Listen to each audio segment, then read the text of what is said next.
En los últimos 12 años he tenido el privilegio de visitar más de 380 escuelas,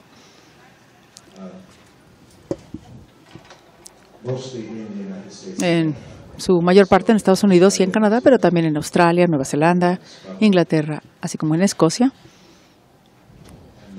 y en México, en la Ciudad de México particularmente. Y creo que de todo esto lo que he aprendido es, bueno, algo en particular, algo importante. La mejor manera de hacer que las niñas se emocionen en lo que son las ciencias de la comunicación o la computación es diferente a cómo lo podemos lograr con los niños.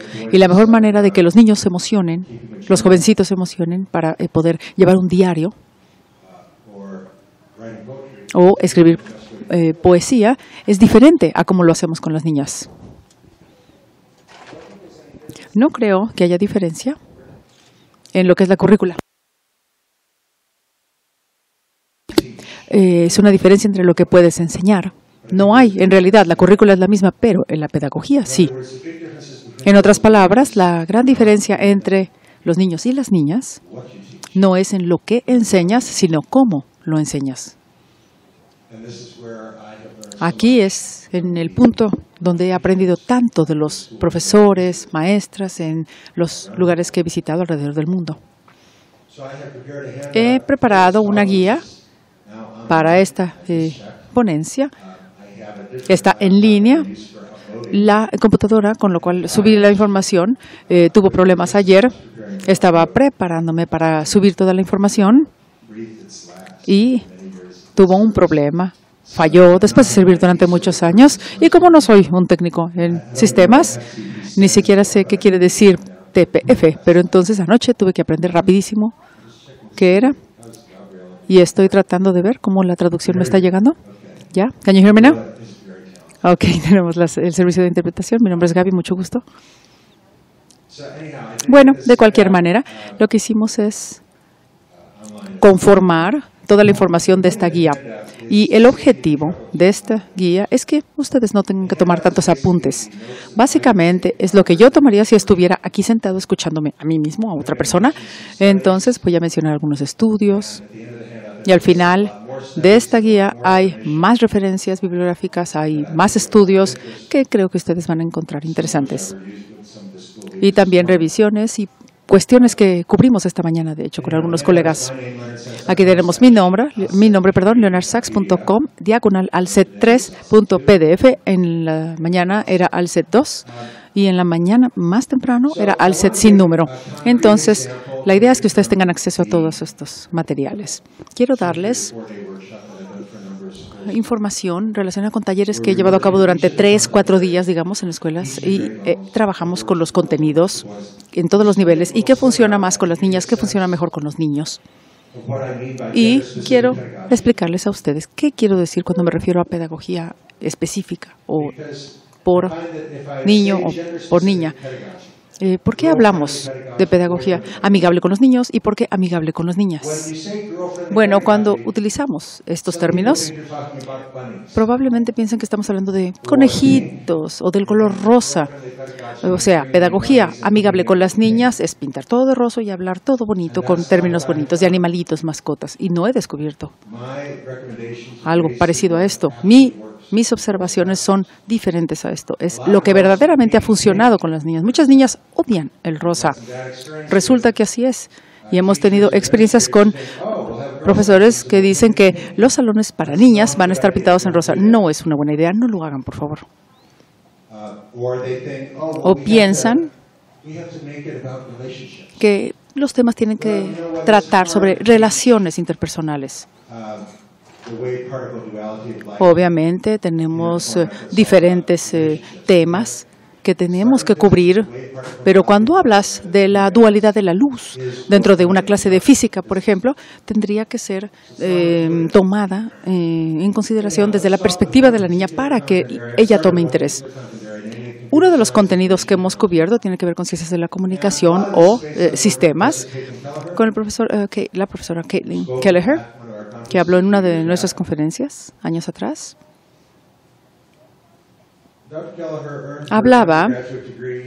Bueno, de hecho, ella tiene su título universitario en Pittsburgh, en la Universidad Callahan, y luego obtuvo un doctorado también con lo que es inteligencia en computación y en sistemas. Y compartía en esta conferencia con el público la forma en que están, en cierta forma, presionadas las mujeres, y algunas notaban que los números van en descenso en cuanto a las personas que están tratando de entrar en estos grupos. Era como un roce con la sociedad. No había contacto con la sociedad para un grupo mayoritario de mujeres para estudiar este tipo de temas. Ella pensaba, de hecho ella era la única en algunas ocasiones que estaba interesada en estos temas, todos los demás eran varones, y el resultado o a la conclusión que ella llegó es que es por la forma en que se enseña. Por ejemplo, en uno de sus seminarios hablaba de cómo crear un mundo artificial, criógeno, con física realista, en la cual pudieras, por ejemplo, derrumbar edificios con algún tipo de explosivo. Y todos los hombres en el grupo decían, excelente, me encanta la idea. Y ella decía, bueno, nunca me ha gustado, no sé, derrumbar edificios, pero en un mundo artificial podría hacerlo. Y la siguiente tarea era crear otro mundo artificial en el cual pudieras hacer que carros anduvieran a altísimas velocidades en todo tipo de pistas y que pudieran chocar entre sí. Y los hombres decían, excelente, ella no estaba tan emocionada. Lo podía hacer, obviamente, sin duda. Tenía la habilidad, pero acá estamos hablando de motivación, no le emocionaba la forma en que sí emocionaba a los compañeros varones. Y sin importar si el maestro era hombre o mujer, no había una perspectiva o esta inteligencia por parte del profesor de entender que no todo el mundo está interesado en derrumbar edificios o explotar edificios o correr carros. Lo que hizo fue, estudiar y obtuvo un puesto en la Universidad de Washington en St. Louis y creó una pedagogía diferente, algo amigable con niñas. Y una de estas ideas más grandiosas es reconocer que esto no va a ser para las mujeres en nivel universitario, sino para niñas de 12 años. Y a mí me parece que está en lo correcto. El hecho de enfocarse a ese grupo de edad. También hablé con la profesora Deborah Stipek en los Estados Unidos, que tiene esta forma de identificar la actitud de un niño o de una niña. Una vez que una niña decide que no le va a gustar el estudio sobre las computadoras, va a ser muy difícil cambiar esa actitud con el paso del tiempo. Y la doctora Kelleher nos dice que no necesitamos o no deberíamos esperar a llegar a la universidad para tener pedagogía amigable, sino desde antes, por ejemplo, a los 12 años. En los Estados Unidos hay un programa que se llama ALICE, desarrollado por la profesora anterior de Kelleher, la doctora Cady Bosch. Y tenemos algunos temas para contar historias con el sistema ALICE, sentando a las niñas o niños frente a una computadora y empezando a escribir. Y hay un programa que tienes que seguir. Y cuando haces clic en ejecutar, hay un formatito que va dando vueltas alrededor de la pantalla. Hay obviamente parámetros que cubrir y el resultado va a depender de qué tan rápido van a brincar. Todos estos son como unas pelotitas que salen en la pantalla y van brincando. Y esto funciona excelente para los niños. Los niños de 12 años podrían dedicarle horas escribiendo códigos, cambiando y también alterándolos para ver de qué manera puedan tener más puntos. Y llego contigo y hoy me encantaría que vieras mi pantalla y ver lo que he logrado con todas estas pelotitas que brincan de un lugar a otro, o sea, dándome más puntos. Las niñas, sin embargo, decían, a ver, esto es totalmente irrelevante, no tiene nada que ver lo que yo acabo de hacer con los resultados que puedo obtener. ¿Cuál es el punto? ¿Cuál es el objetivo? O sea, hacer un programa para que unas pelotitas estén corriendo de un lugar a otro en la pantalla. Las niñas, claro que lo pueden hacer, no hay duda.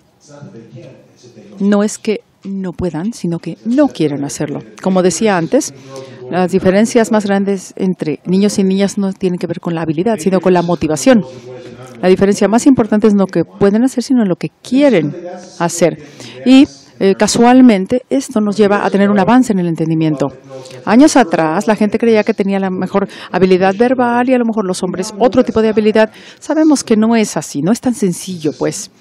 No tiene tanto que ver con los datos que se estén manejando o con el contenido. Las habilidades son bastante similares, pero en la motivación hay una diferencia drástica. Y obviamente también cómo logramos nuestros éxitos. A un niño que odie leer, odie escribir y no lo hace en su tiempo libre, cuando esté en la prepa o el equivalente de preparatoria, no va a poder escribir y va a haber diferencias en la habilidad. Obviamente no estamos descubriendo el hilo negro aquí. Caitlin Kelleher entonces decidió diseñar una pedagogía diferente, una manera completamente diferente de enseñar. Por ejemplo, cómo enseñarle a una niña a trabajar con programas de cómputo. El sistema de Alice, que es un tutorial con su mentora, lo que hizo fue tomarlo y lo cambió. La currícula es la misma. Estás enseñando los mismos principios de programación, subrutinas o subguías, parámetros diferentes. Pero cuando haces clic en Execute o Ejecutar, en vez de pelotitas que salen en la pantalla, hay personajes que desarrollan una historia, actúan como quien dice. Y luego puso a prueba este enfoque en forma aleatoria, designó a niñas de 12 años, ya sea a que trabajaran con la forma convencional de los Estados Unidos, es el tutorial Alice, que se usa muy frecuentemente, que es Alice genérico, como se le denomina, o al otro grupo se le asignó algo diferente, es el sistema Alice para contar historias. El contenido es el mismo, pero en vez de que, como les comentaba, hubiera pelotitas en la pantalla, cuentas una historia y tú decides cuál es la historia. Estamos hablando de solamente clases con niñas, puras niñas. En el grupo de control, al que se le dio el sistema de Alice genérico, utilizado en Estados Unidos hoy en día, solamente el 16% quiso trabajar en este programa en su tiempo libre. Y también esta es una comprensión muy interesante por parte de la doctora Kelleher. ¿Qué mides? ¿Qué es lo que tenemos que medir en los niños? En los Estados Unidos, las niñas tienen mejores calificaciones que los niños en todos los temas, en todas las materias y en cada grado, desde lo que es primaria, secundaria hasta preparatoria, incluyendo ciencias y matemática. Lo que aplicaba en el pasado puede seguir aplicando hoy en día. Pero si ves las calificaciones, no vas a saber mucho de la persona. Esta doctora lo que hacía es ver la motivación. ¿Qué tan involucradas están? ¿Quieren trabajar en un programa en su tiempo libre? ¿Están interesadas? ¿Están, como quien dice, enganchadas? En el grupo de control, a las que aleatoriamente se les designó trabajar con este sistema genérico, 1 de cada 6 quiso dedicarle algo de su tiempo libre al programa. Y es lo mismo que vas a tener en un tipo de programa, en otro salón común. 1 de cada 6 niñas, o la mitad de los niños, van a estar emocionados con el programa, no todos. Sin embargo, en el grupo para contar una historia o narrativa, el 51% de las niñas sí quiso dedicarle su tiempo libre. Se triplica la proporción de aquellas niñas que deciden a los 12 años trabajar en sistemas de cómputo en su tiempo libre, solamente por el hecho de que el tutorial es amigable con las niñas. A mí me parece que este es un hallazgo importante. El formato para todas las niñas, o que aplique a todas las niñas, no es suficiente. Yo creo en el formato, pero si tú pones a niñas en un salón, nomás porque están solitas y puras niñas, no quiere decir que se van a emocionar. Tenemos una oportunidad con la educación diferenciada de hacer las cosas en forma diferente. Sin embargo, los maestros tienen que saber hacerlo. No solamente poner a las niñas en un salón, sino tomar ventaja de ello. Si tienes un maestro o maestra de ciencias de la computación con muchos años de experiencia con el formato Alice genérico, y no hay nada malo con este programa, y ya sea que sea maestro o maestra que va a dar la clase, no va a ser efectivo. Necesitamos que esté abierto a diferentes enfoques y tiene que estar consciente también de que hay diferentes enfoques. Enrique Berrueta, sé de antemano, es altamente comprometido con la diseminación de esta información a lo largo y ancho de Latinoamérica. Bueno, el artículo de la doctora Kelleher habla sobre los obstáculos para involucrarse con la programación y también es parte de la información que tienen ustedes en el link. Quiero insistir que aquí tienen todo para su referencia posterior. Es alce3.pdf y su contacto no ha cambiado. Está en la parte inferior de este artículo. Incluí también otro enlace a su trabajo más actual. Ella ya no está en el tutorial Alice y hoy en día trabaja con el Looking Glass. Entonces trabaja con aspectos más divertidos, más sofisticados también. Sin embargo, el enfoque es hacer que las niñas se sientan motivadas, reconociendo que a los 12 años darle una oportunidad a una niña de contar una historia por medio de la creación de un programa es mucho mejor que un formato, por ejemplo, de pelotitas en la pantalla, brincando de un lado a otro. También tengo este sitio que adora la doctora Kelleher, que es Music and Dance, música y baile, y luego también historias, con una amplia variedad de oportunidades para trabajar como lo que ella hace cuando enseña ciencias de la computación a niñas. Probablemente ustedes estén interesados en esto también. ¿Por qué seleccioné esto? No porque ustedes quieran enseñar ciencias de la computación, o clases de computación, sino por el hecho de que este es un excelente ejemplo para ver lo que tenemos que tratar de hacer. Mucha gente viene a lo que es la educación diferenciada por sexos con estereotipos y presunciones o suposiciones y creen que a las niñas les encantan los conejitos y a los varones les encantan los deportes. Eso no es válido. Entrar a un salón con ese precepto no es válido. A muchos niños no les gustan los deportes y no a todas las niñas les gustan los conejitos. La investigación tiene que ser rigurosa, probada una y otra vez y también con asignaciones aleatorias, como lo que se incluye en el estudio de la doctora Kelleher. Me encanta también el hecho de que todo se hizo en base a grupos de niñas. No estamos comparando grupos de niñas con educación mixta, sino todo ha sido con educación diferenciada, en todos los casos, pero con diferentes enfoques. Abigail James, mañana en la mañana nos va a hablar, continuando con este tema. Es muy buena amiga mía, trabajamos juntos durante muchos años. Hemos hablado en diferentes conferencias como colegas y confío ampliamente en la calidad del trabajo que va a compartir con ustedes el día de mañana, relacionada con estrategias específicas cuando hablamos de contenido, de temas, para involucrar, para motivar a los niños y a las niñas respectivamente.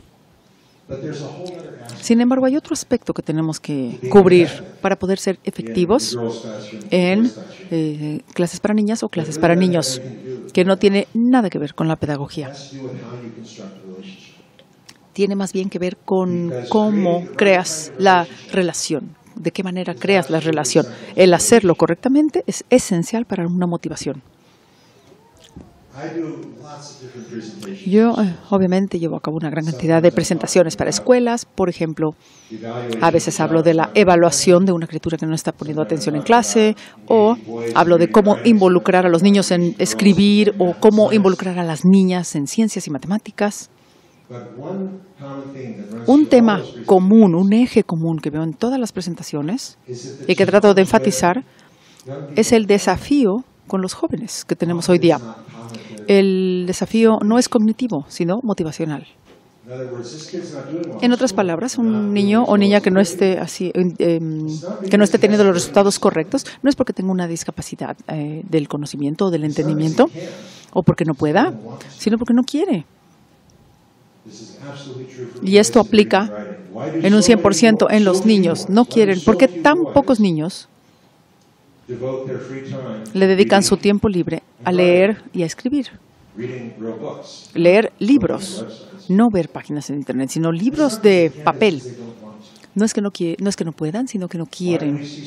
Porque vemos tan pocas mujeres en Estados Unidos, Centroamérica y Sudamérica igualmente, con estudios avanzados en cómputo, física, ingeniería electrónica. No es porque no puedan, sino porque ellas, han decidido que estos temas son aburridos.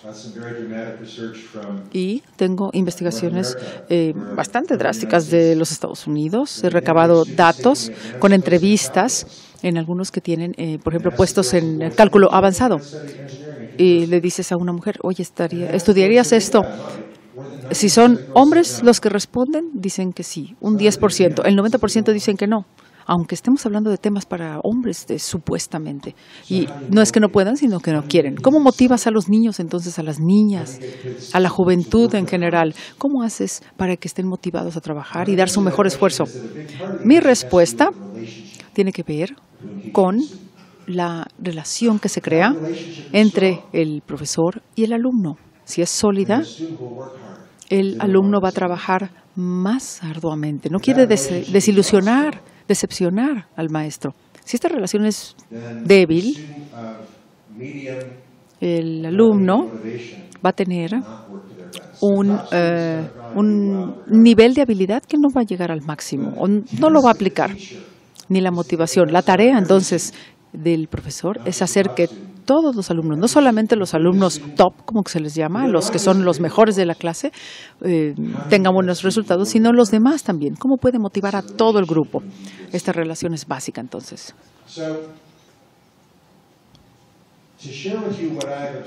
Quisiera compartir con ustedes lo que he visto en clases, en salones de clases en todos lados, y para hacerlo podríamos ver algunos estudios clásicos. La profesora Deborah Tannen en Georgetown, en Washington, D.C., en los Estados Unidos, lleva más de 20 años con este tipo de estudios e información. En estos estudios, son bastante sencillos. En realidad, lo que hacen es incluir un grupo de niños desde el primaria, secundaria, preparatoria y algunos universitarios. Y los ponen en un salón en pares. Un salón muy sencillo, no tiene nada, no hay decoración. Lo único que encuentran ahí son dos sillas, una frente a la otra. Y le dicen a las dos niñas, siempre es par del mismo sexo, que se conocen bien, por ejemplo, niñas o niños, que se conocen bien, entran aquí al salón. Niño y niño o niña y niña. La investigadora dice, oye, ¿tenemos permiso de tus padres? Queremos que entren aquí, por favor, al salón y les vamos a grabar durante 10 minutos. No les decimos, siéntense. Eso es obviamente innecesario decirlo. No hay nada, solamente hay dos sillas. Lo que sucede es lo siguiente. ¿Qué es lo que hacen las niñas? Las niñas llegan, se sientan, se miran una a la otra y empiezan a hablar. Hablan de eventos personales en las vidas de personas que ellas conocen en común. ¿Qué hacen los niños? Lo primero que hacen es mover la silla. Jalan la silla, se la llevan para acá, se la llevan para allá y hacen todo lo que se les pueda ocurrir con la silla, excepto sentarse. Se paran en la silla, ponen una silla encima de la otra.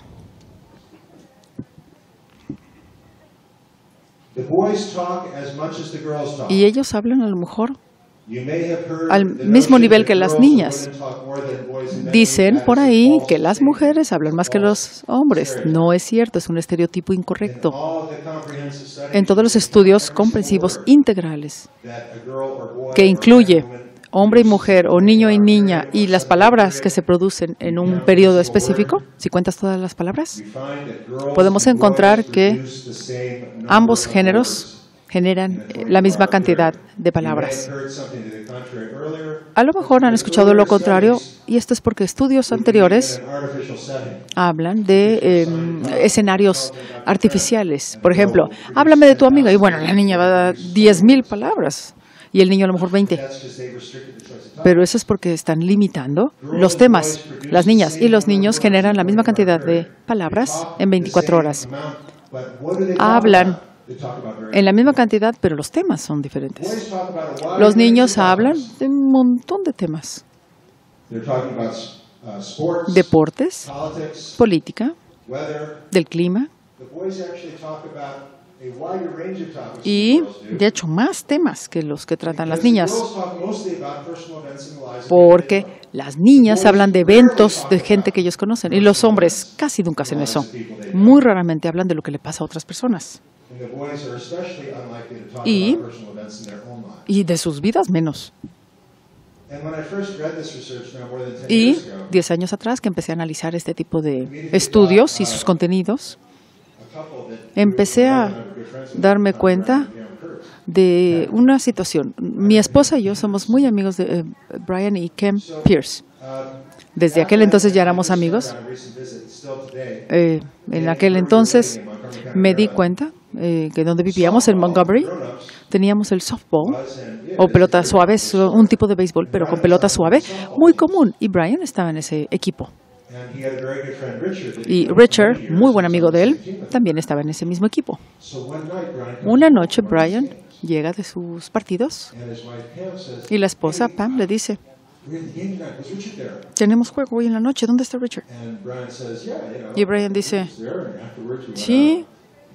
No, perdón, la esposa le preguntó: oye, ¿estaba Richard? Le dice: sí, claro. Y después nos fuimos a un restaurante y le dice: ¿pero por qué me preguntas esto? Y Pam le contesta: acabo de darme cuenta que está a punto de divorciarse de su esposa. Y Brian dice: ni siquiera sabía que estaba casado. Y Pam le dice: ¿cómo? Es como tu mejor amigo. Llevan años como amigos. ¿Nunca platican o qué? Y dice: sí, hablamos de todo. De las elecciones, de lo tonto que es George W. Bush, de fútbol americano y del equipo, y que no es muy bueno para jugar. Hablamos de todo. Pero no hablan de eventos personales, de sus vidas o de otras personas. Y este es un hallazgo bastante sólido, muy importante. Deborah Tannen y otros investigadores han descubierto que las niñas de segundo grado, como de 7 años aproximadamente, tienen más aspectos comunes con niñas de universidad o señoritas de universidad que con sus compañeros de segundo grado. Por ejemplo, los temas, la forma en que detallan, el uso de la comunicación cara a cara. Las niñas siempre están frente a otra mujer para hablar, los niños no. En los videos ves a un niño que va hacia la pared, habla con la pared. La pared es su compañera, le da la espalda al otro niño. Al otro no le interesa, lo hacen todo el tiempo. De hecho, ellos son sutiles, evitan el contacto visual. Y a lo mejor lo han visto en casa. Los niños no se involucran en contacto cara a cara o sosteniendo la mirada. Creo que no solamente sucede en nuestra especie, sino también entre primates. Los investigadores de primates han descubierto que los homínidos también, por ejemplo, chimpancés, monos, orangutanes y otras especies de simios, tienen esta misma característica. Los varones o los animales macho no tienen contacto visual, no sostienen. ¿Por qué me miras, niño? ¿Por qué me miras? Es como una amenaza hostil, es como una preparación para pelear, a menos que se haga en la forma correcta, obviamente, en el contexto correcto, pero se necesita una gran habilidad para lograrlo. Es por ello que en la sociedad los niños no miran a la cara, no solamente en nuestra especie. Por ejemplo, como les decía, en otras también, como en investigaciones en algunos lugares del mundo. Y la amistad, que también difiere. La amistad entre mujeres es cara a cara, literalmente. Los investigadores graban a amigas y ven que las niñas se ven constantemente, a los ojos, a la cara. Visité una escuela en Birmingham, en Australia. He llevado a cabo una gran cantidad de visitas a esta zona geográfica con escuelas para niños y escuelas para niñas Y hay una gran concentración en estas ciudades, estos puntos. Estoy en la entrada principal y las niñas se reúnen en círculos. Si quieres maximizar el contacto visual con más de uno, vas a crear un círculo. Si hay 3, un triángulo. Y este es un hallazgo universal. En cualquier lugar del mundo encuentras niñas, mujeres, jovencitas, siempre van a estar en círculo. No se les tiene que decir. Ellas, quieren estar sentadas de esta manera. Y así se sientan, así se acomodan, cara a cara. Los hombres están hombro tras hombro, u hombro a hombro. En Perth, Australia, me llevó de la escuela de niñas a la escuela de niños, la escuela Grammar se llama, y de hecho esta persona tiene a sus hijas y a sus hijos en ambas escuelas respectivamente. Estos 6 niños tienen una conversación, pero bastante amena, Incluso 2 tienen gorras o cachuchas con el mismo diseño y verdaderamente platicaban demasiado. Hablaban de fútbol entre el equipo Perth y otro equipo contrincantes, son rivales. Hablaban igual que las niñas, pero no se ven a la cara mientras lo hacen. Esto es relevante para tener una mejor práctica a la hora de tener un salón, el acomodo dentro de un salón. Las amistades difieren entonces. Entre las niñas el enfoque es en la otra. Estoy interesada en ti, platícame de ti. En los niños es hombro a hombro. Tú y yo estamos viendo hacia el mismo lugar. Es muy raro ver un niño que siga estas reglas típicas, que llegue con un joven y que le dice, oye, quiero ir a tu casa solo para platicar. La mayoría van a decir que eso es algo raro. Y también tenemos en el último cuadro de esta gráfica la autorrevelación. Por ejemplo, las mujeres tienen esta autorrevelación que es un estandarte de la amistad. Las amistades entre niñas es quién está dentro y quién está fuera. Y el murmurar un secreto con una mano, le estás diciendo a la niña, tú estás adentro, la otra está afuera. Entonces el compartir secretos es esencial para estas relaciones de amistad entre niñas. Para los niños, no, y para los hombres, menos. Si un amigo me dice, oye, algo tremendo me está sucediendo en mi familia, necesito hablar sobre ello, quiero compartirlo contigo. Yo le voy a decir, bueno, ok, ¿tú te sientes ahí? Yo acá. Yo voy a escuchar como obligación de mi amistad, pero no lo voy a hacer efusivamente. Hay jerarquías en la tercera línea de esta gráfica. Entonces, vuelvo a citar estos estudios de investigación con chimpancés y gorilas. Estudios con primates que dan resultados importantes. Tenemos estudios de género que nos llevan también a entender la educación. Se ha politizado, si quieres ser o no, parte de este sistema. Y cuando hablamos de cómo una niña necesita algo diferente a lo que los niños necesitan, van a descubrir que algunas personas no van a estar muy contentas con este hallazgo. No van a estar muy contentas, van a atacarte públicamente y van a tratar de minar tus resultados. Creo, entonces, que es importante ver estos estudios con primates. Yo tengo mi ADN que en la mayor parte se comparte en mayor grado con un primate que con una mujer, en cuanto al genoma se refiere. Los genes y los cromosomas, casi todos, los compartimos en forma igual con el cromosoma Y de los primates. No es que sea más primate que ser humano, pero en algunos aspectos, por ejemplo, cómo veo las jerarquías, es donde me voy a dar cuenta que voy a tener más en común con un primate que con una mujer.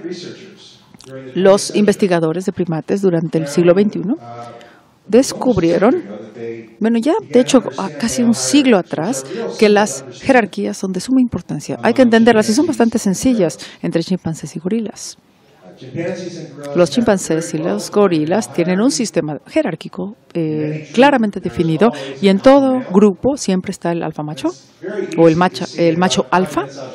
Y con 5 minutitos te puedes dar cuenta quién es. No necesariamente el más grande o el de mayor edad. A veces sí, pero no siempre. Es el que no se está riendo. Entre los primates se tiene un sello a la hora de el aspecto facial. Si están, por ejemplo, asintiendo con la cabeza y están sonriendo, el macho alfa no le va a devolver la respuesta con una respuesta afectiva o positiva. Entonces, a finales del siglo XXI dijeron, entonces hay una jerarquía entre los machos, pero no son adorables las mujeres, ellas se adoran entre sí. A mediados del siglo XXI, estos investigadores, creyendo que no había jerarquías porque todas están sonriendo todo el tiempo y entre sí era adorable. No, están equivocados. Las mujeres también, o en este caso las hembras, también tienen jerarquías, pero son sutiles. Y quieren,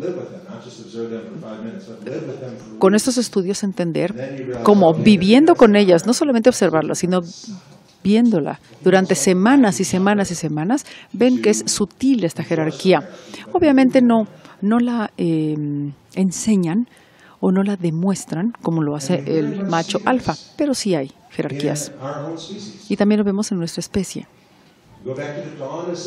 Nos vamos a una civilización siglos atrás, con Gilgamesh, que mata a Kelkamun, o mejor dicho, lo hace sumiso y a la vez también lo hace su confidente. A lo mejor recuerdan la Scripture, David y Jonathan, del Salmo 15 al 23. Jonathan le dice a David, ¿sabes cuál es mi sueño? Tú vas a ser el rey de Israel y yo voy a ser tu mano derecha. Y como un premio por ello, él lo que le da es su cinturón y no recibe nada a cambio. Este no es un cambio recíproco, entonces, o un intercambio recíproco. David va a ser el rey y Jonathan va a ser el comandante, su mano derecha. No hay ningún problema. Es un sueño que quiere cumplir y así lo va a hacer. Los hombres están cómodos con la jerarquía. Cuando un grupo de niños está en conjunto, la primera semana o la segunda semana quieren tratar de descifrar quién está arriba y quién está abajo. Las mujeres descifran quién está dentro y quién está afuera. Es una pregunta diferente. Son cuestiones totalmente diferentes. Los hombres es quién está más arriba, quién está más abajo. Y las mujeres es quién queda en el grupo y quién no. Las niñas son en cierta forma o se sienten en cierta forma incómodas con las jerarquías. Ok, tú vas a estar a cargo de las otras mujeres. A la mayoría de las mujeres no les va a agradar, no se sienten cómodas. Hay un video muy famoso en los Estados Unidos de un coach olímpico, un entrenador de un equipo olímpico de voleibol. Muy exitoso con el equipo de hombres. Y muestra en el video cómo le dice a uno de los jugadores, muy bien, entonces Michael, todo el mundo, la bola, por favor, a Michael. Y empieza el juego y todos se lo dan a Michael y bueno, todo perfecto. Él está rematando y rematando sobre la red sin problema. Este mismo entrenador, con el equipo femenil de voleibol, entonces tenemos a Lauren. Lauren es la mejor, todo el mundo le va a dar el pase a Lauren para que ella remate. Y ella falla una y otra vez a la red. Después de que él la ha elevado como su entrenador, a ella le empieza a fallar, en este caso el tiro o el remate en la red. Las mujeres no se sienten cómodas con estas jerarquías o sentirse por encima de las demás. Siempre tratamos de simular que estamos todas en el mismo canal, todas en la misma página, yo soy igual que tú igual que yo. Y esto es relevante, de suma importancia para un salón de clases. Quiero enfatizar estas diferencias tan marcadas que no se aplican en cuanto a rangos. Los niños se sienten muy cómodos con las jerarquías. A las niñas les gusta sentir que todas son iguales. Esto no quiere decir que las mujeres sean mejores o los niños sean mejores. No vamos a meter aquí conceptos de política. Las diferencias no involucran que alguien sea mejor o peor. Simple y sencillamente son diferencias. Las manzanas y las naranjas son diferentes. No quiere decir que las manzanas sean mejor que las naranjas. También tenemos ovarios, tenemos testículos. No quiere decir que los ovarios sean mejores que los testículos. Si tú vas a ser efectivo para dar clases en un salón de niños o de niñas, tienes que entender estas diferencias y no hay que aplicar rangos.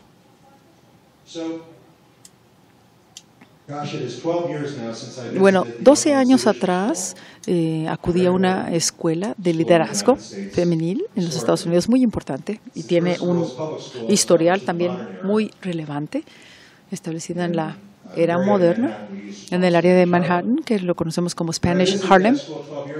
12 años atrás, entonces, había una maestra muy popular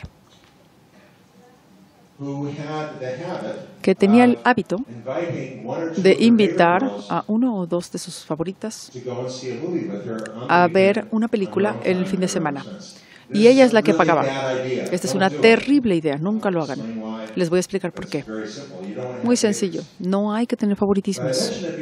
Lo menciono porque cuando la visité, me enteré que todo el mundo estaba encantado con esta maestra.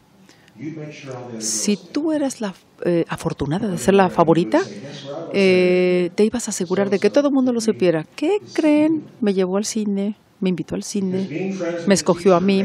Ser amiga de la maestra eleva tu nivel, si eres niña. Pero no es el mismo caso si eres niño, con muy pocas excepciones. Si eres un niño y el maestro te dice, oye, ¿qué tal si vamos al cine? Algunos niños probablemente rechacen esta invitación y otros a lo mejor dicen, ¿por qué no vamos 2 horas de aquí? Porque no quieren que los demás los vean, no quieren que se den cuenta sus compañeros, porque eres como la mascota del maestro, y ser la mascota del maestro no es algo bueno para los niños, para los varones.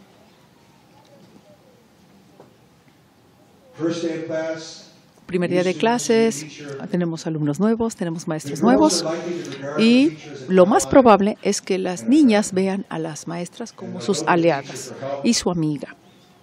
Le van a solicitar su ayuda, aunque no necesiten la ayuda, solamente por el simple hecho que quieren ser amigos.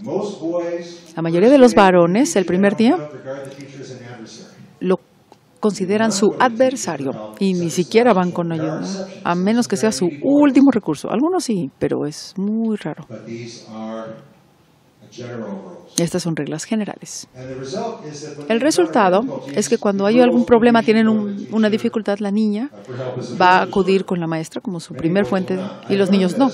Me di cuenta de esto con un muy buen ejemplo cuando visité una escuela pública en Colombia, en Carolina del Sur, que acababa de lanzar por primera vez el salón con educación diferenciada. Pero los profesores no tenían capacitación, no habían sido entrenados para ello. Niños de 13 años, básicamente.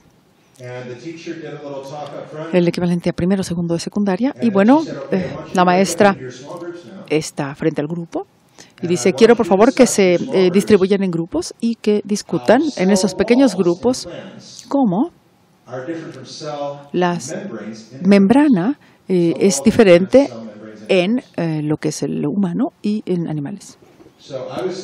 Era una clase de biología y yo estaba en la mesa con 4 niños y se estaban viendo unos a otros y uno decía, entonces me decía, tú eres nuevo, ¿por qué te mudaste aquí a Colombia? Oye, no se supone que debemos de hablar de eso, tenemos que hablar de lo que es los mamíferos y plantas y la membrana y la célula. Y los otros decían, oye, no seas tan raro. No lo dijo, pero sí lo pensó. Dice, bueno, mi familia y yo nos acabamos de mudar de Dallas hace unas semanas y verdaderamente extraño Dallas, porque aquí no hay fútbol americano. Y los niños, ¿cómo que no tenemos fútbol americano? Tenemos la Universidad de Carolina del Sur. Y el niño dice, ay, por favor, eso es fútbol colegial. o universitario. Nosotros tenemos a la NFL en Texas. Entonces se involucraron en una comunicación, un diálogo muy acalorada. Obviamente uno verdaderamente le echaba porras a lo que es la NFL, era el único fútbol americano que funcionaba, y como la NCAA es fútbol americano colegial, y bueno, no hablaron para nada de lo que son las células, las membranas, y mucho menos de biología. Estaban faltándole el respeto al maestro. Y obviamente ellos lo que estaban haciendo es estaban resaltando lo que era su estatus en el salón de clases. En este caso, lo que hacían era hablar de otros temas, a pesar de que se les había dado una asignatura. Y con esto, lo que están diciendo es, bueno, no respetamos al maestro, ni respetamos el programa que él tiene, mejor hablemos de deportes.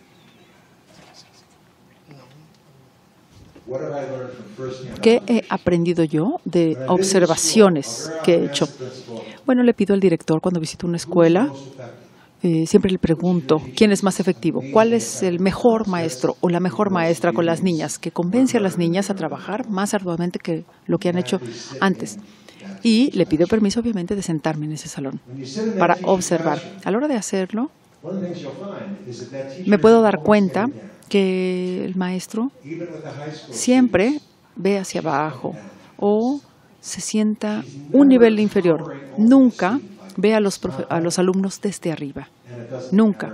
Sin importar de Australia, estamos hablando de Australia, España, Escocia.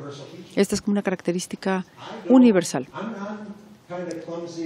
Bueno, yo soy medio torpe, pero me siento torpe en un salón así, pero a mí se me complica mucho arrodillarme y hablar con los niños a su nivel. Y me di cuenta que con estos niños yo tenía mucha dificultad de hablar y ahora ya no. Si tengo una línea directa, horizontal, entre los ojos de esta niña y los míos, ella te puede ver al mismo nivel. No deberías de verla desde arriba. Las niñas siempre se sienten cómodas y están en el mismo nivel que tú. Este es un hecho concreto que funciona una y otra vez, sin excepción.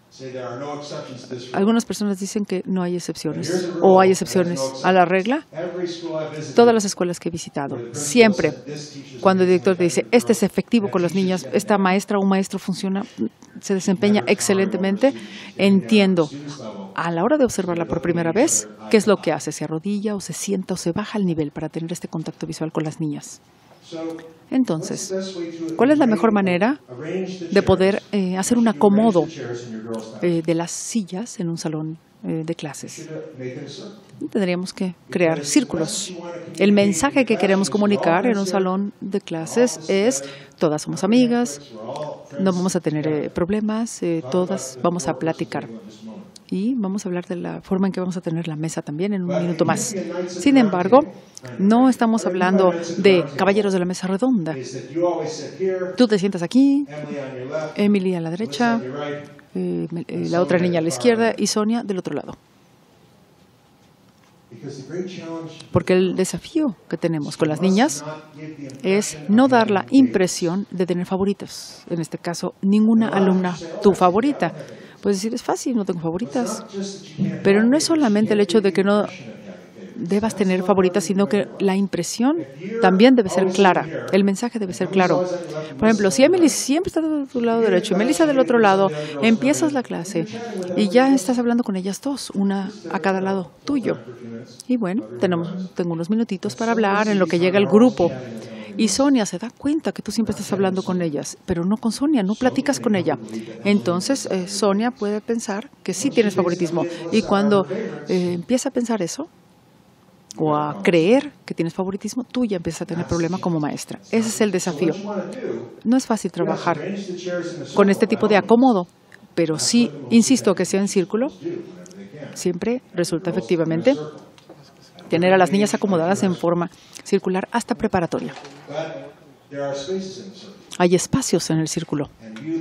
Y usted, como maestra, se puede sentar en un espacio. Debe de variar de un día al otro. ¿Qué pasa si estás con una clase de química, digamos laboratorio, y tienes 4 mesas? Tienes que tener 4 alumnas por mesa.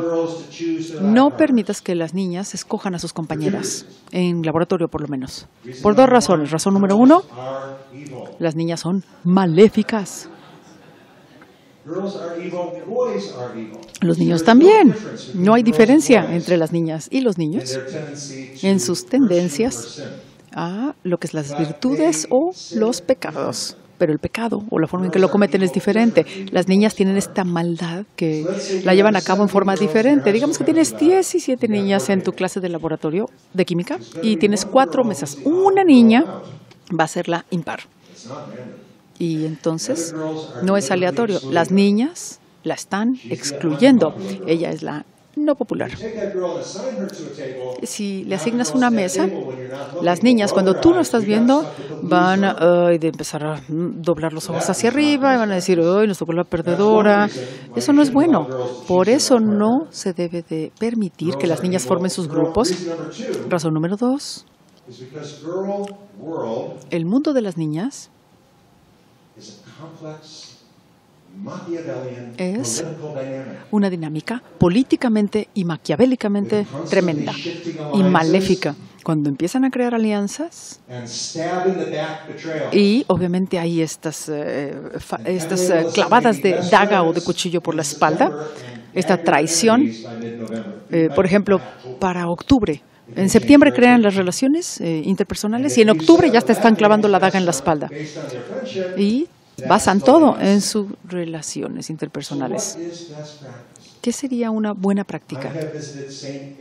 En St. Aidan's, en Brisbane, Australia, la he visitado en 3 ocasiones diferentes.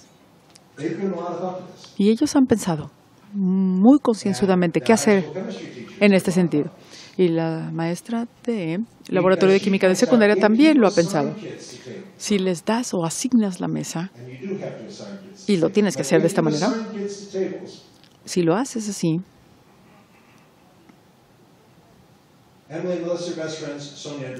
tenemos a Vanessa y a Sonia y a todas las niñas con sus mejores amigas. No es razonable que la maestra sepa quién es amiga de quién. Pero resulta que pones a Sonia y a Vanessa en la misma mesa y a Emily y Melissa en otra mesa. Emily y Melissa no son amigas, no se llevan bien, pero si ellas están juntas, ¿por qué nosotras no? Y ellas se sienten como que Sonia y Melissa son tus favoritas. El objetivo de este juego es evitar favoritismos o aparentar que hay favoritismos. Lo que hicieron en Brisbane es lo siguiente: 4 mesas, 15, 16, 17 alumnas aproximadamente. Va a haber 4 por mesa aproximadamente. La maestra ha puesto los símbolos de las cartas de póker, por ejemplo, corazones, pic, diamante. Y las niñas están en las sillas en orden alfabético el primer día de clases. Ella tiene un mazo de cartas y les da una carta a cada quien. Si tienes o te sale carta con corazón, te sientas en la mesa así indicada. Diamantes, pic. Y eso es lo que hace con todo el mazo. Y dice, ella puede decir, acabo de mezclar estas cartas, pero en realidad no es cierto. Los hizo en forma precisa para tener a las niñas repartidas aleatoriamente, ¿no? Aunque ellas no lo saben. Bueno, no recomiendo esto. En primer lugar, es muchísimo trabajo ponerse a determinar a las niñas, pero ¿qué pasaría si una de las niñas está enferma y se te olvida? Y todas las cartas se entregan y se cambia el orden. Todas van a estar en la mesa incorrecta. Y puedes decir, ay, ¿sabes qué? No las barajé bien, las voy a barajar de nuevo. No puedes decir así. No puede ser verdaderamente aleatorio, porque vas a tener a las más motivadas de un lado y las menos motivadas en otra mesa.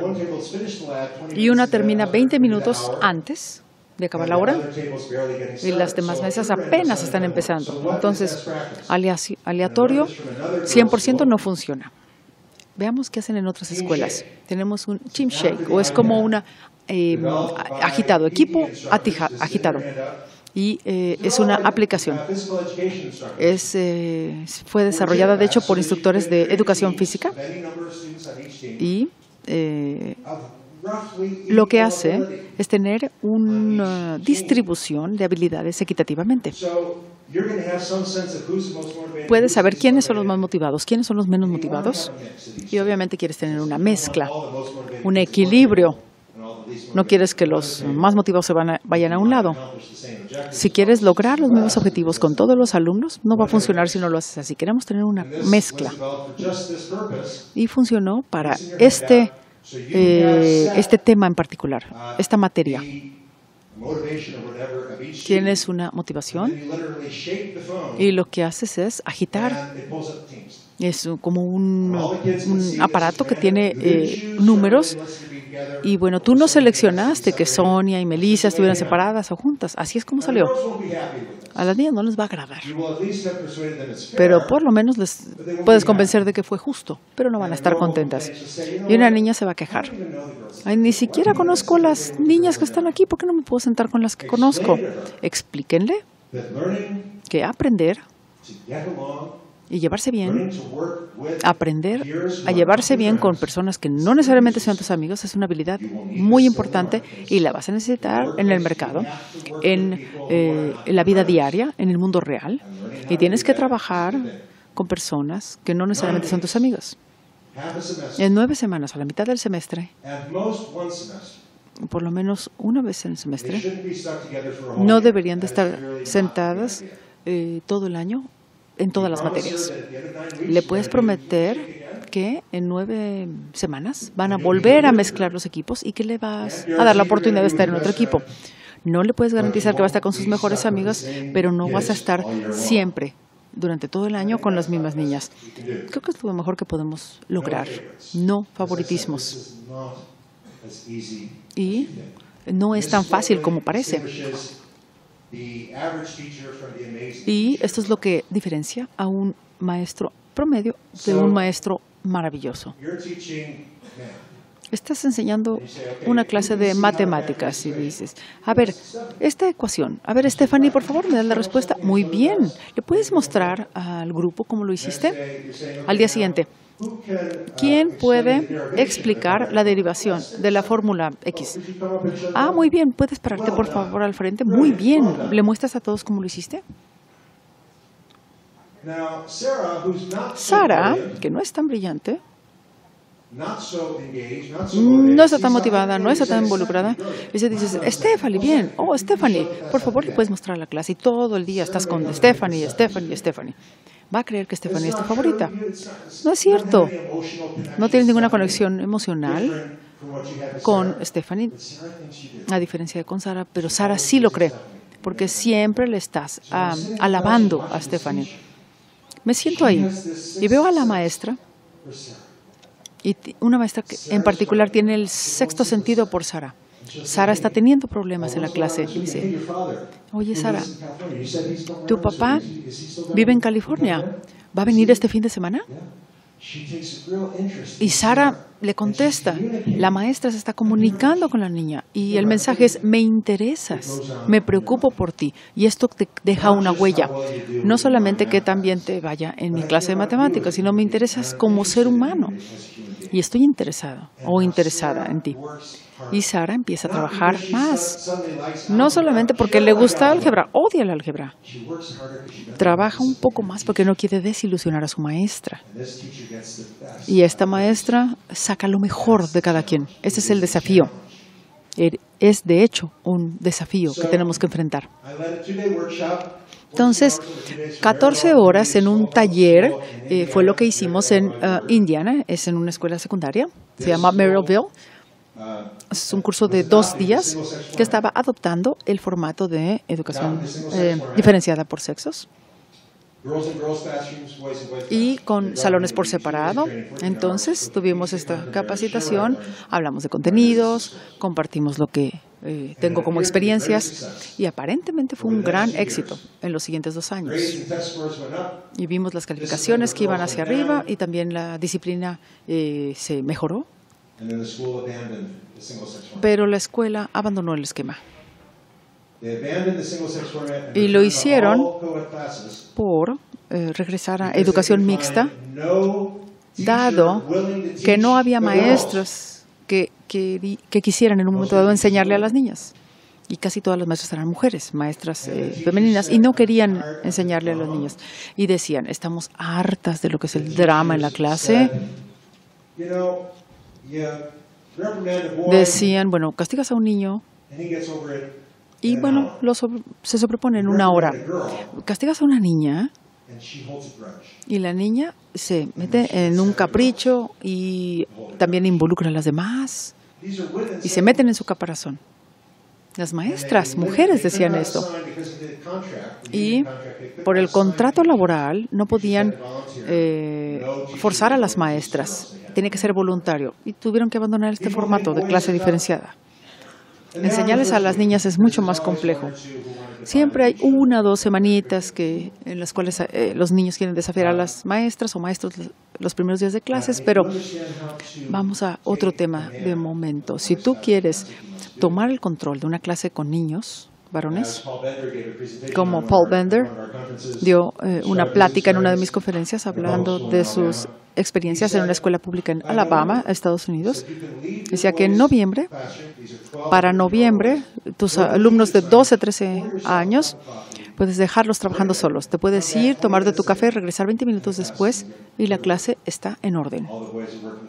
Los niños trabajan muy bien bajo la supervisión de las personas dentro del mismo grupo, dentro de los mismos compañeros designados como, digamos, comandantes de grupo. Entonces, ¿cómo resumen? A las niñas hay que verlas cara a cara, hay que sonreírles, sentarte a tu nivel y escucharles, a sentir con tu cabeza. Si los padres se están divorciando o la madre o el papá se va a ir a vivir a otro lugar, sentarse, escuchar con atención. Obviamente la niña no está esperando que tú corrijas esta situación. Cada niño, ya sea que estemos hablando de niñas o niños, necesita un adulto en su vida que sepa, que le interesa. Cuando los padres están en una situación de divorcio, es muy duro para ellos. Y a lo mejor la niña no se siente confiada de hablar con su padre o con su madre, porque obviamente los padres van a tomar lados. Quiere hablar con alguien más y te ha escogido a ti. Entonces debes escuchar cuál es el problema. Y escuchas, estás de acuerdo, asientes con tu cabeza.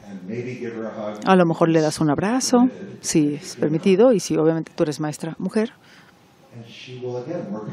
Y va a trabajar mejor en tu clase, no porque le guste el tema que estás enseñando o la materia, pero porque sabe que le interesas como persona. Michael Dougherty es el director de una escuela católica en la ciudad de Chicago, la Academia Josephinem, y trabaja con grupos de niñas. Maestros de esta institución han asistido a talleres y le pregunto si hay algún futuro con estos maestros que son muy efectivos o cuál es la característica principal para estos profesores. Bueno, es la predisposición a ser vulnerable. O sea, están dispuestos a ser vulnerables los buenos maestros. Otra escuela en Baltimore, pública, los maestros se quejaban muchísimo de las niñas de 7º grado, que viene siendo el equivalente de primero de secundaria. Dicen que falta el respeto al maestro, hacen lo que se les da la gana. Y otro maestro dijo, no, las niñas de primero de secundaria son unos ángeles, se adoran entre sí, trabajan tan bien conmigo. Estamos hablando de 22 niñas. Ambos maestros están hablando de las mismas niñas, 22 niñas. Pero un maestro tiene una experiencia completamente diferente a la de los demás. En el segundo día de entrenamiento, les pregunté a los maestros y les dije, ustedes como maestros hagan una lista de los maestros, sus colegas, que sean más eficientes con las niñas. Obviamente después mandé esta información a una gráfica y bueno, el consenso fueron, o los ganadores, como quien dice, de esta lista fueron 2 maestras y un maestro. Le dijera, si yo fuera a tu salón y no hubiera nadie, ¿podría haber algo diferente a las demás clases? Ellos tenían una fotografía enmarcada de su esposo o esposa o su padre o algún hijo, hermano, hermana. Es esta disponibilidad de ser vulnerable. Que alguien llegue y te diga, ¿quién es esta persona? Oye, es mi mamá. Y mi mamá está enferma de cáncer y estoy buscando un lugar para ella porque está muy grave. Entonces, esto es para los salones de niñas. No lo hagan con los salones de los niños, obviamente. Pero los niños, la primera semana, no sonrían. Estamos hablando de negocios aquí. Estamos entablando una relación de negocios. La primera semana, no escribas dándoles la espalda. Lo que funciona mejor es un proyector para que tú puedas verle a la cara a todos los alumnos mientras estás trabajando con el proyector. En mis presentaciones hablo de que algunos niños están muy bien parados y atendiendo la clase, pero la jerarquía se debe establecer al principio de la clase. Los niños deben de estar sentados, usted parado y establecer la estrategia. También entender que usted es la autoridad y no hay preguntas personales. Por ejemplo, salones de niños, salones de niñas. Si tenemos una maestra que está embarazada, el niño dice, ¿estaba embarazada? Dice, sí, mi esposo y yo estamos esperando nuestro primer bebé. Para enero voy a estar con ustedes en el primer semestre y luego va a haber un sustituto o sustituta. Y el niño dice, oye, ¿qué se siente estar embarazada? Bueno, las primeras semanas son bastante duras, tuve náuseas, vomité muchísimo, pero ya estamos muy contentos, ya pasé esa etapa y ya queremos que nazca el bebé. Y luego el niño dice, ¿y qué se siente quedar embarazada? Y bueno, ella se puso roja. Y los niños hacen ese tipo de preguntas. Y entienden esta relación entre las niñas. Saben que las niñas dicen, ay, ¿qué se siente ser tú? ¿Y tú qué se siente ser tú? Entonces los niños lo que hicieron fue hacer que la maestra cayera en esa trampa. Primer semana de clases, no hay que permitir preguntas personales. Otra escuela que visité, vi que una maestra tenía esta estrategia. Son maestros donados, que tienen este don, que saben perfectamente cómo establecer estas relaciones. Salones de niños, niños con niños y niñas con niñas, primer día de clases. Y uno de los niños dice, wow, eres la niña más atractiva del salón. Y esta maestra dice, ok, no, tú eres la niña de mejor aspecto en la escuela. Y los otros niños se rieron. Y dice, pero ¿sabes qué? No me interesa quién es el niño o la niña más atractiva. Me interesa si ustedes tienen cerebro para entender. Página 12 y empezamos a trabajar. Y así es como empezó su clase. Esa maestra es altamente efectiva porque el niño le dijo, tú eres la niña de mejor aspecto en la escuela. Parece como si fuera un halago, ¿no? Pero no, ella es una mujer y es una maestra. Y el niño está faltándole al respeto a la hora de hacer ese comentario. Y ella está poniéndolo en su lugar. Le regresa el comentario, en cierta forma cómico, y establece el rango. No hay tonterías aquí, no vamos a permitir tonterías. Empecemos con el trabajo. En otra escuela en Carolina del Sur, que tiene este formato, entra la maestra de escuela y durante 19 años antes dijo lo mismo el primer día de clases. Mi nombre es Jessica Fitzpatrick y quiero saber, bueno, yo creo en ustedes, y se está riendo, está sintiendo con la cabeza, dice, estoy aquí para ayudarles. Voy a escribir mi nombre. Voltea hacia el pizarrón y los niños tiran el libro que tenían en el pupitre. Y se voltea y dice, Miss Fitzpatrick o señorita Fitzpatrick, no sabía que los libros hacían tanto ruido. Y lo que hizo fue mandarlo con el director. Hizo 5 cosas incorrectas en los primeros minutos de clases. Pensemos en esto. ¿Qué hizo mal? En primer lugar, llegó riéndose. No llegas riéndote el primer día en un salón de clases con niños. Estamos hablando de negocios. Y ella dijo, estoy aquí para ayudarles. No, el primer día de clases tú estableces la autoridad. Algo mal que hizo fue mandar al niño a la dirección.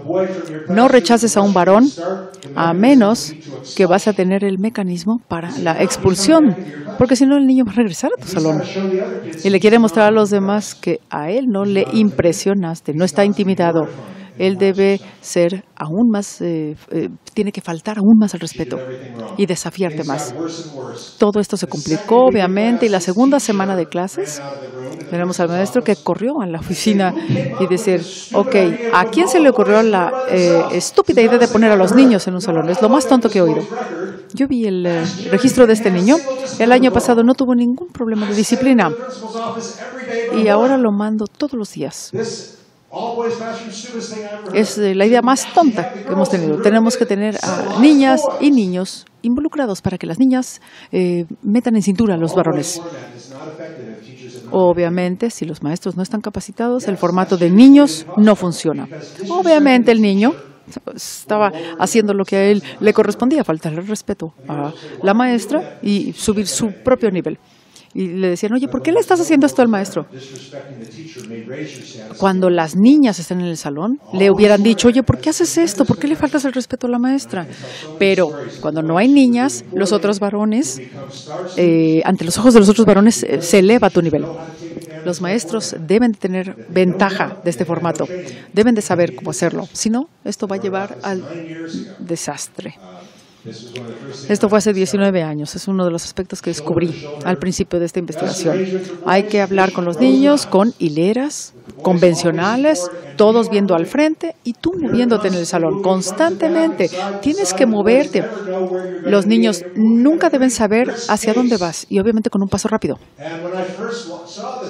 Y cuando lo vi en la escuela de niños, empecé a hacerlo yo también, porque te vas hasta la parte de atrás del salón.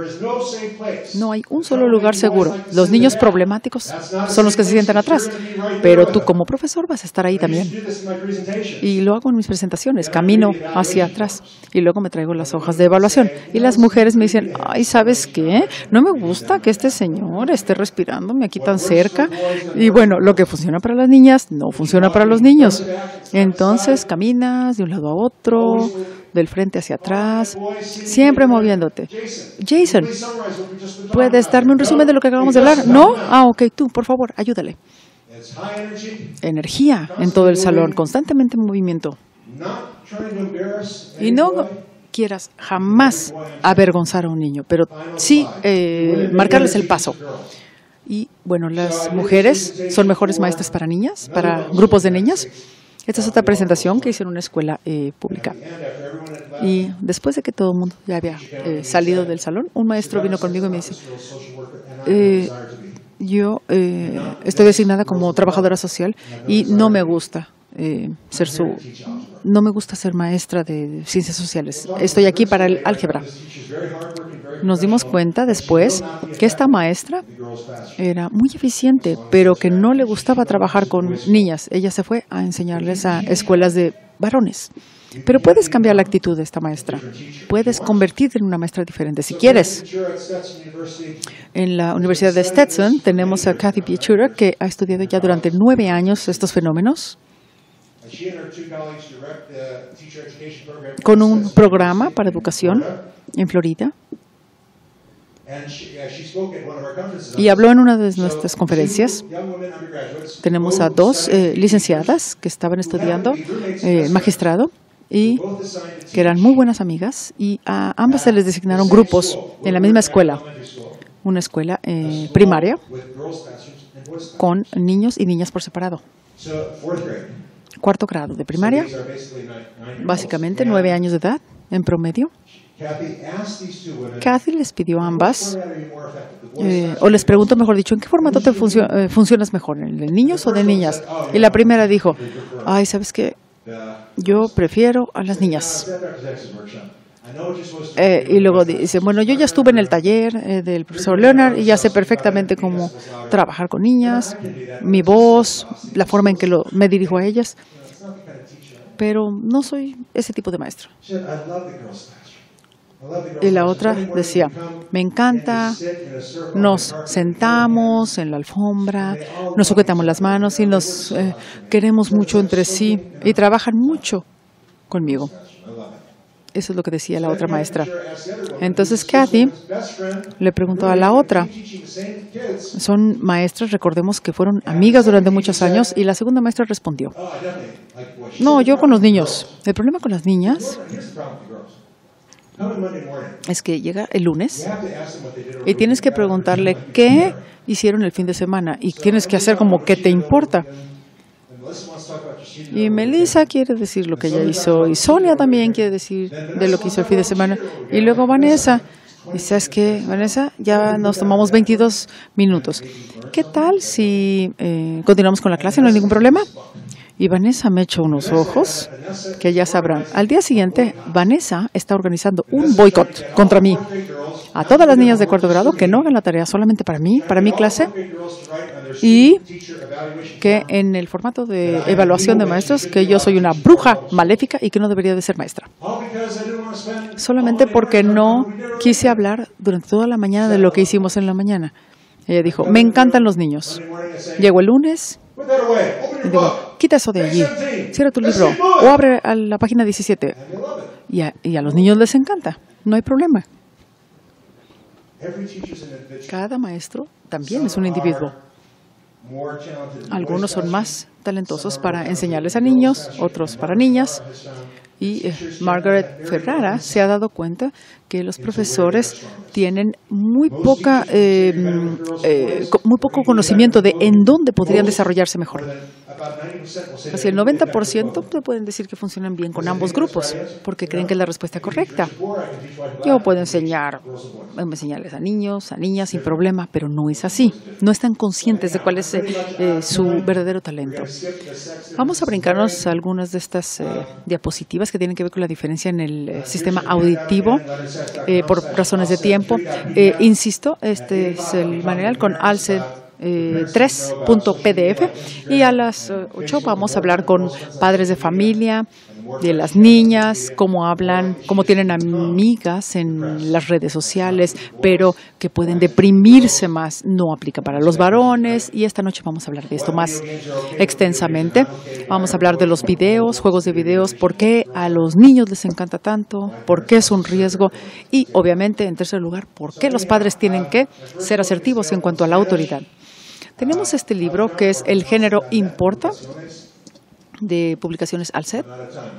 Y no sé si tenemos tiempo para preguntas y respuestas o continuamos con la agenda. Muchas gracias por su atención.